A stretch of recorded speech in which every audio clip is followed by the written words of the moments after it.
Buenos días amigos, el médico nigromante, continuando con el video anterior con relación a la situación que se está presentando ahorita en México sobre la detención de dos médicos y que ha generado una gran cantidad de reacciones.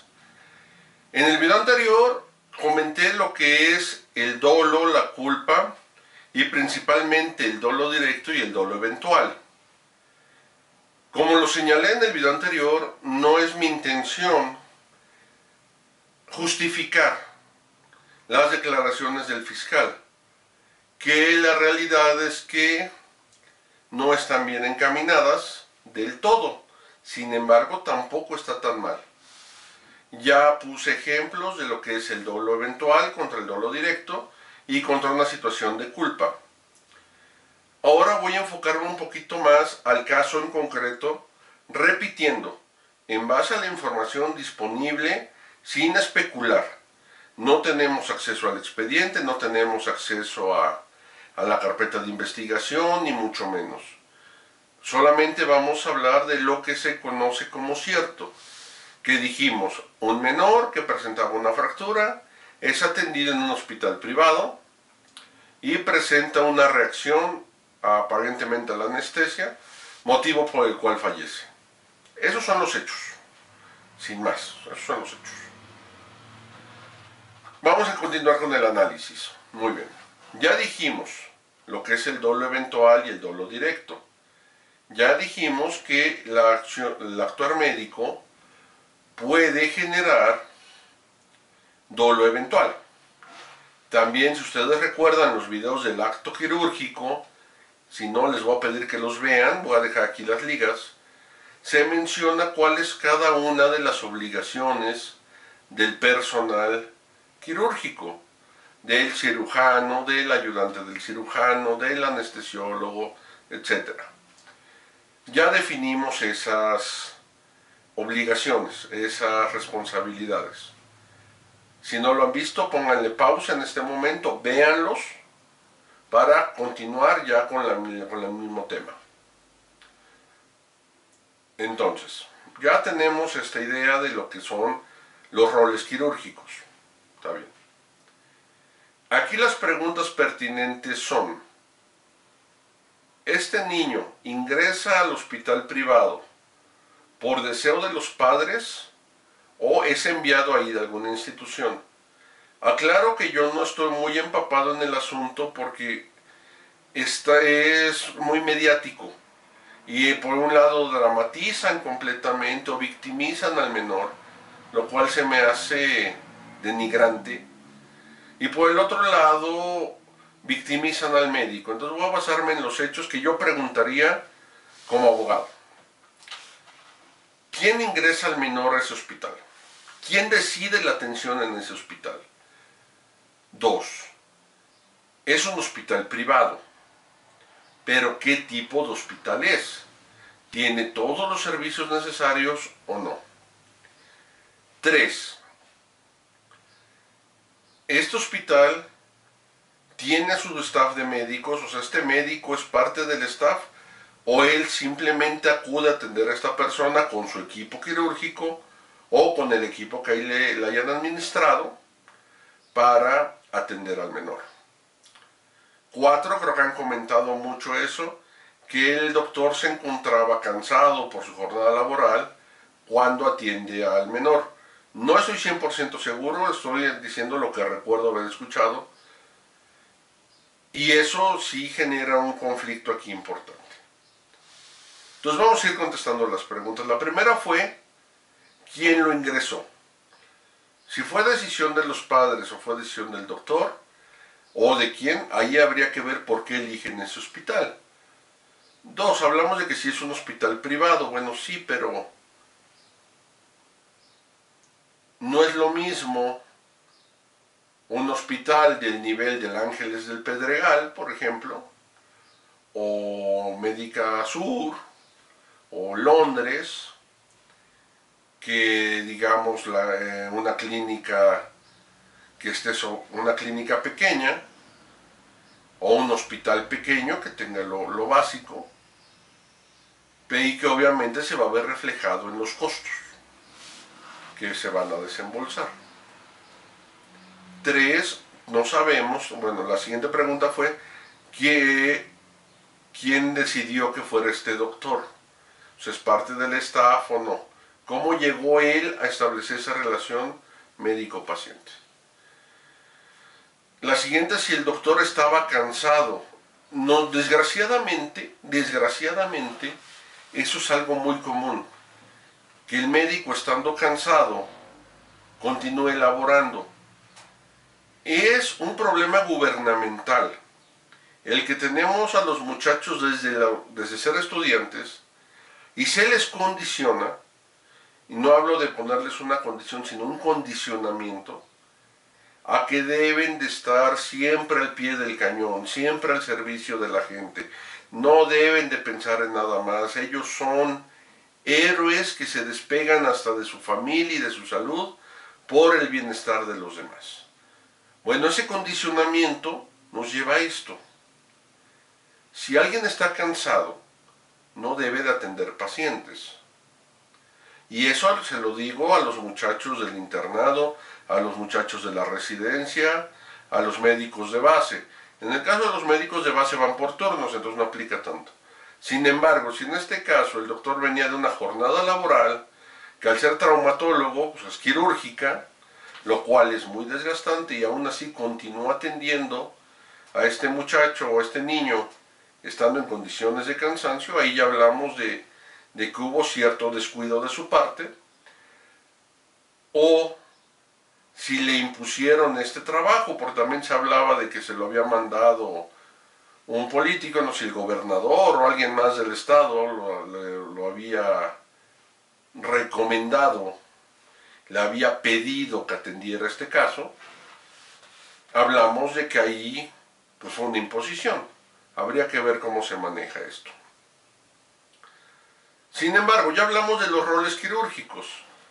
Por lo que se menciona, si fue una reacción a la anestesia, eso de ninguna forma es responsabilidad del cirujano. De ninguna. En su defecto, si es que se pudiera comprobar, tal vez habría cierta responsabilidad del anestesiólogo. Y eso es de investigarlo, no se puede dar a rajatabla. Sin embargo, aquí viene el problema de las declaraciones del fiscal. Recordemos que los fiscales, los ministerios públicos, son abogados, no son médicos. Así como nosotros somos ignorantes en la cuestión jurídica, ellos son completamente ignorantes en la cuestión médica. O sea, no los podemos medir con la vara de un médico porque pues, no la tienen. Sin embargo, sus declaraciones, por muy estúpidas que sean, tienen un peso. Y ese peso pues, es lo que está generando todo este conflicto. Como lo dije, de inicio no sería responsabilidad del traumatólogo. Yo le recomendaría a este fiscal que vea mis videos. Tal vez aprendería un poquito. En su defecto sería del anestesiólogo. Y ahí habría que ver, bueno, ¿se hizo la valoración preanestésica o no se hizo? ¿Los padres sabían que podía tener una reacción alérgica o no? ¿Se hizo todo el expediente clínico bien hecho o no? ¿Se tomaron los estudios o las pruebas pertinentes o no?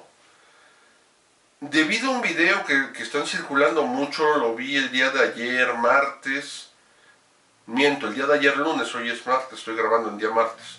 El día de ayer lunes, en un noticiero, no recuerdo en cuál, pues la verdad es que yo casi no veo televisión, estaban pasando del niño antes de la cirugía, que está jugando, que eso todo.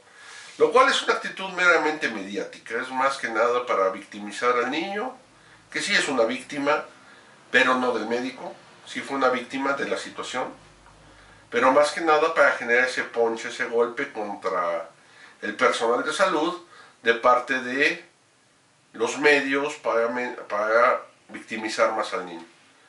El niño se veía estable, se veía jugando, se veía sonriente. ¿Eso qué nos indicaría? Que no sabemos si era una urgencia. Si no era una urgencia, que yo pienso que no lo era, se tomaron los estudios pertinentes, se tomó todas las medidas de cuidado que tenían que tomarse. Si no era una urgencia y como se ha mencionado en algún lado, el doctor estaba cansado, ¿era necesario operarlo en ese momento? O en su defecto podían esperar mínimo a descansar. Habría que valorar todo eso. Yo les digo, no quiero irme ni de un lado ni del otro, quiero ser lo más imparcial posible. Pero bueno, voy a decir que no es del traumatólogo, es una cuestión del anestesiólogo. Vamos a suponer que sí se hicieron todas las medidas de cuidado. Bueno, si tomó todas las medidas de cuidado, se hizo todo, se interrogó a los padres y tuvo una reacción a la anestesia, pues eso no es un delito. O sea, sí hubo un fallecimiento, pero hay que recordar, lo mismo que este fiscal debería de recordar, para que se establezca la culpabilidad, para que se establezca un juicio de reproche, tenemos que hablar de qué es un delito. En México decimos que un delito es una conducta típica, culpable y punible. Aquí diríamos, ¿hubo una conducta? Sí la hubo, tanto que se privó de la vida a alguien. Voy a decirlo como lo dice el código: comete el delito de homicidio quien priva de la vida a alguien. Aquí por el actuar de una persona, que sería el anestesiólogo, falleció un niño. No estoy diciendo que sea culpable, solo estoy dando los hechos. Si este anestesiólogo no lo hubiera anestesiado, pues no habría fallecido. Si lo hubiera anestesiado otro, posiblemente habría fallecido con él. O si hubieran usado una técnica anestésica diferente, pues tal vez sería diferente. No estamos al tanto de eso, no estoy diciendo. La conducta existe. Es típica, sí, porque tiene un tipo penal. Está en el código. Quien priva de la vida a otro, ahí está el tipo. Ahora, ¿es culpable o no es culpable? Aquí tenemos que decir si la conducta era antijurídica o no. Y es donde entra el problema.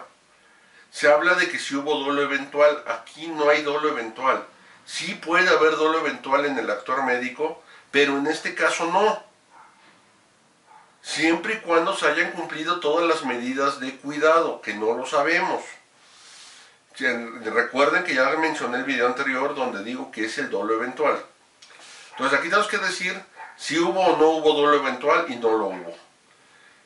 El fiscal dice que porque la clínica no tenía terapia intensiva, lo cual es una estupidez. Porque, como ya lo dije, hay que perdonarle el hecho de que no es médico. Y hay que reprocharle, o sea, hay que perdonarle que no es médico, pero hay que reprocharle el que no busque la asesoría adecuada. ¿En qué casos aplica tener una terapia intensiva? Número 1. Número 2. ¿Quién ingresó al niño a ese hospital? Como ya dije, si fueron los padres, bueno, pues ellos eligieron el hospital. Y si en ese tipo de cirugías, porque aquí uno lo valora la presencia o no de terapia intensiva, banco de sangre, todo, con relación al tipo de cirugía. La estadística, todo lo que tenemos aquí. Entonces, si en este tipo de cirugía no se requiere una terapia intensiva, pues es entendible que haya sido en un hospital sin terapia intensiva. Voy a poner un ejemplo. Voy a hacer una circuncisión. Puedo hacerlo en un hospital que tenga terapia intensiva, banco de sangre, bla, bla, bla. O en una clínica más austera, porque las circuncisiones normalmente no se complican y sus complicaciones son fácilmente tratables. No la estoy menospreciando, estoy dando hechos concretos. En cambio, una cirugía radical, una prostatectomía radical, que es una cirugía que tiene cierto riesgo de sangrado de acuerdo a la técnica que se haga y la experiencia del cirujano, puede ser que se necesite un banco de sangre. Entonces, si yo sé que voy a ocupar un banco de sangre, que es probable que lo necesite, y no tomo esa medida de cuidado, ahí sí estoy cometiendo una irresponsabilidad. Como dije, hay que valorar la intervención. No sé exactamente qué cirugía se haya realizado. Entonces, habría que contestarnos todo eso. ¿Quién tomó esas decisiones? Y si se tenía un antecedente sobre una reacción anafiláctica o no del niño. Voy a dejar aquí hasta aquí este video. Estoy haciendo videos que se me están haciendo muy largos, no quiero que sean tan largos. Y voy a hacer un tercer video para concluir esto y redondearlo. Lo que sí les puedo decir. Si lo que está diciendo el fiscal es una estupidez con relación al dolo eventual por la terapia intensiva. Sin embargo, sí existe el dolo eventual en el acto médico.